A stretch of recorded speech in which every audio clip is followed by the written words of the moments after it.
بسم الله الرحمن الرحیم. دا د 18مې سپارې اووم درس دی او د الحج سوره چې 22مه سوره ده. 30 نه تر 29 آیت ورسره ولولئ چې بهتره پرې پوه شئ. اعوذ بالله من الشیطان الرجیم. ولؤلؤا او ملغلرو. حریر مفهوم دی چې وریخم وي، وریخم. والباد او له بهر نه راتلونکی. واذ بوأنا او کله چې ښکاره کړ موږ. رجالا وعلى كل ضامر مفهوم دی چې پیادل او پر هر ستړي ستومانه اوښ. من كل فج عمیق مفهوم دا دی چې له هرې لارې ژورې او لرې. ثم ليقضوا مفهوم دی چې بیا پای ته ورسوي. تفثهم خیرې خپلې. بالبیت العتیق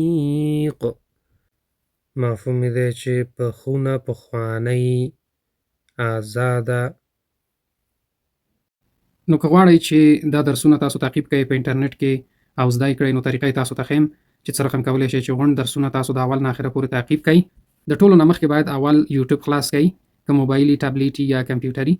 دغسې تاسو ته به دغسې سرچ بار د یوټیوب ظاهر شي. نو دې ځای کې به تاسو دغه قسمت کې ولیکئ چې 2 ټي وي، فاصله به ورکئ ټي وي. نو بیا به سرچ کړئ 2 ټي وي چې ولیکل سرچ نه بعد دغه تاسو ګورئ. زه به تاسو ته راښکم دا به تاسو سلیکټ کړئ، دا به تاسو اوکې کړئ. صحیح ده. دا هم چې اوکې که 2 ټي وي چینل تاسو ته خلاص شو. نو مهمترین بخش چې دی دغه دی سبسکرایب. د سبسکرایب بټن له به فشار ورکئ چې سبسکرایب شي. دغه دی سبسکرایب. دا اوس سبسکرایب شو.